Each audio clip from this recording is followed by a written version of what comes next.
Speaking of Chris Jericho, the governor, Jesse the Body Ventura, was on Talk Is Jericho this week. I was just thinking about the body not that long ago. I was wondering, I haven't heard from Jesse Ventura in a long, long time.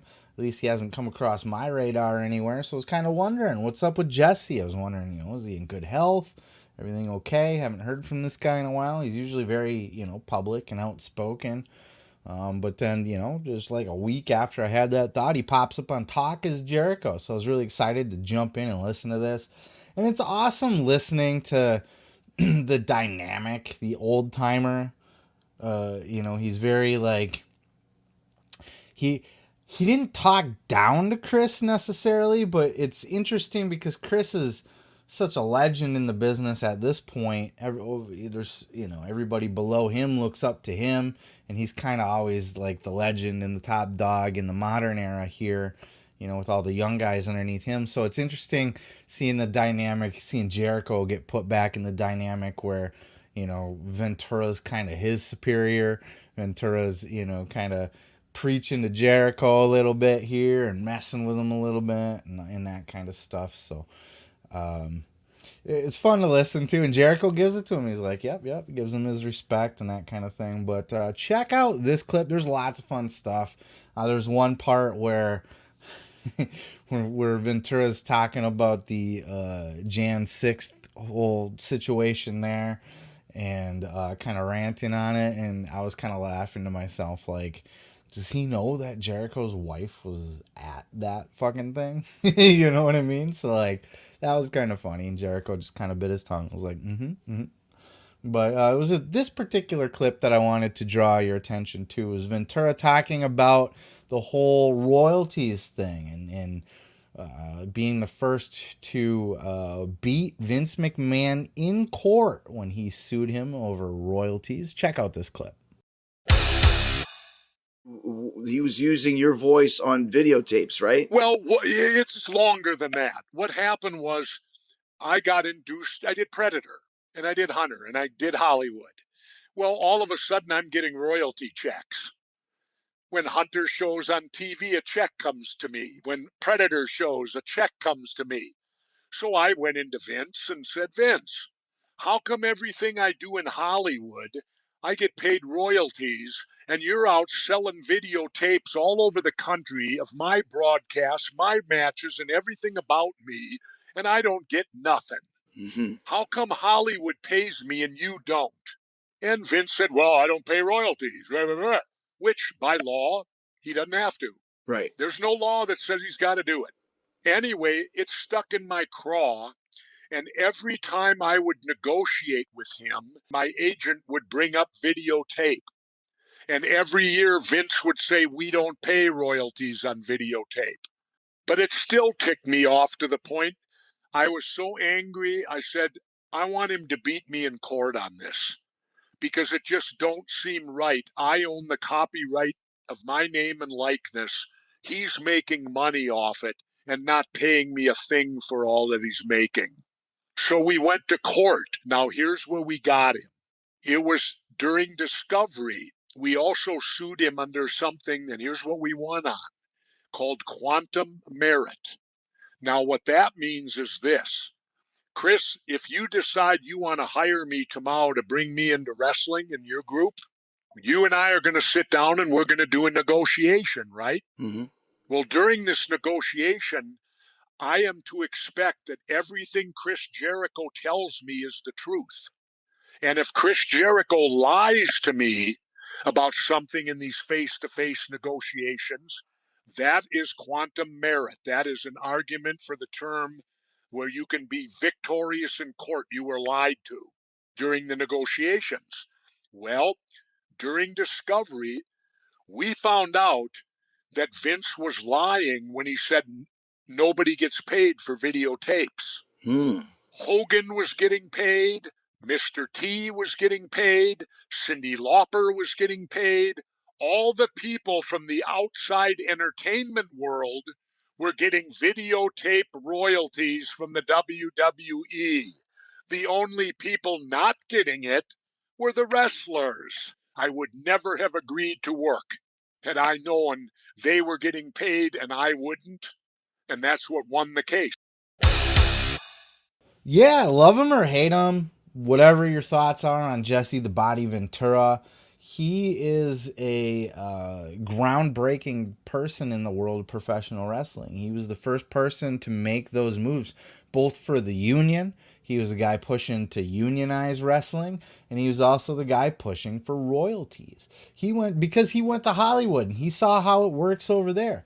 They're unionized over there. They get great, all of them get the SAG, you get your SAG card. You get great fucking benefits from being a member of SAG. You get royalties on everything that you've ever done. Like he said, anytime Predator plays on TV, I get a check in the mail. So it would stand to reason that could carry over to wrestling, but legally, as Jesse said, legally, there's no obligation to pay royalties.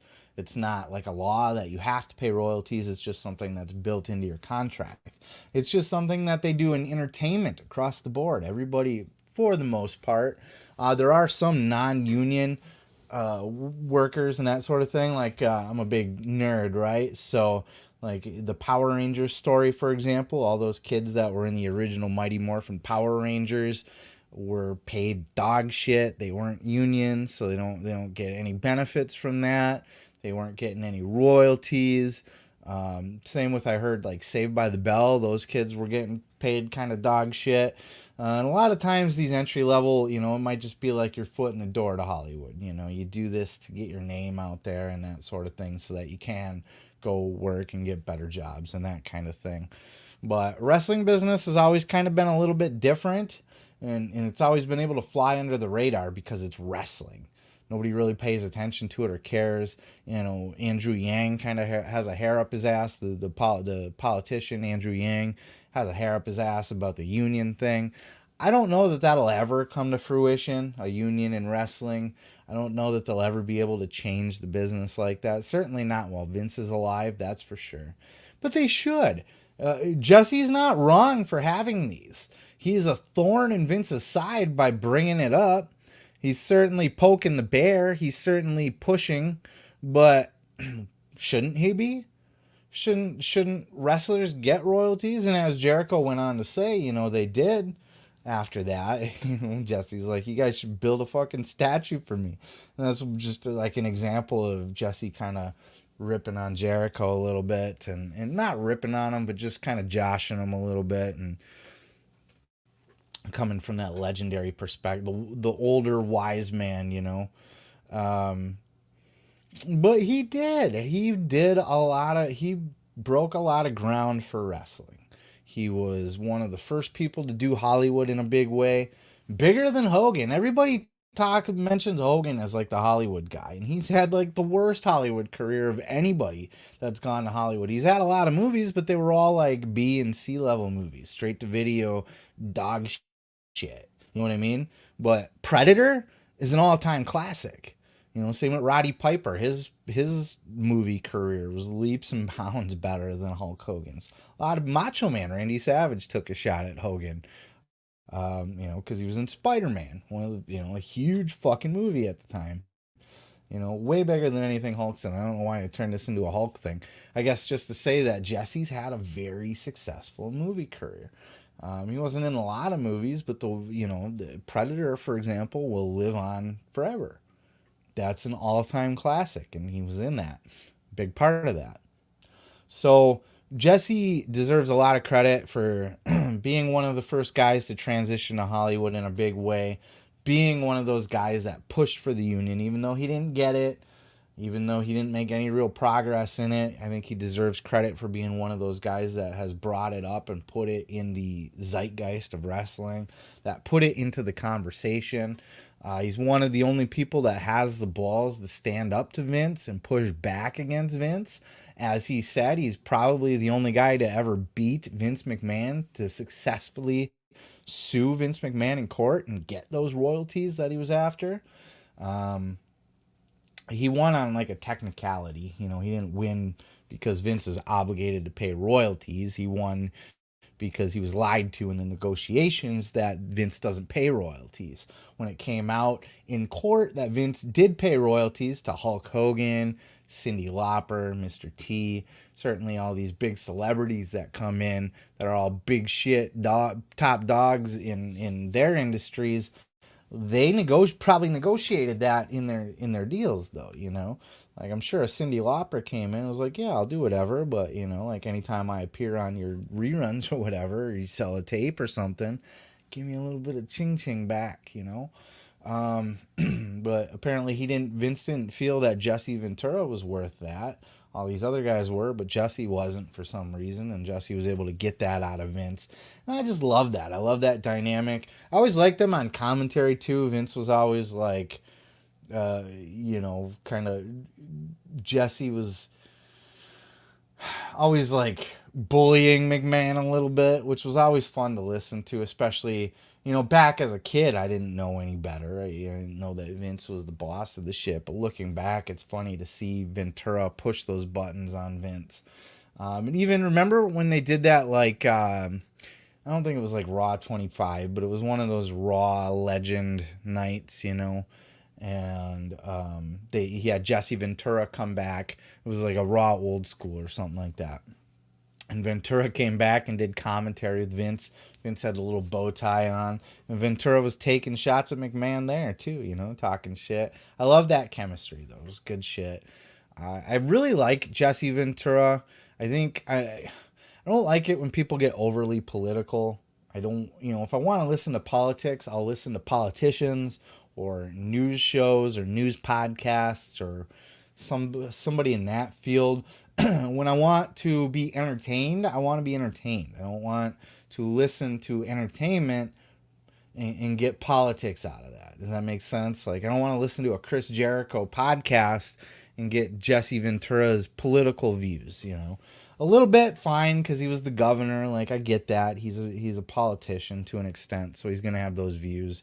But I don't like getting into all it because it's so divisive, right? Everybody's got their opinions and everybody hates other people's opinions, and it really draws people apart. So I don't necessarily enjoy listening to all that, but I respect Jesse, and I really do appreciate his contributions to the business and what they were. I think he was, you know, much bigger as he had a much more successful career as a commentator than he did as a wrestler. I think as a wrestler, he was just kind of meh. But as a commentator, he was great. Worth going out of your way to listen to this podcast. Lots of great tidbits. Like I said, it gets a little politically heavy and it gets a little eye-rolling and cringy at times. But it's, at the same time, I appreciate listening to the wise men, the people that have been around in the business, these older folks talking about things the way that they used to be and that kind of thing. So worth listening to if you have not checked it out. That's going to be on Talk Is Jericho with the governor, Jesse the Body Ventura. Go listen to it. Let me tell you something, brother. You can check out full episodes each and every Sunday right here on this channel, dude. Don't forget to like. Don't forget to subscribe. And don't forget to take your vitamins and say your prayers, brother.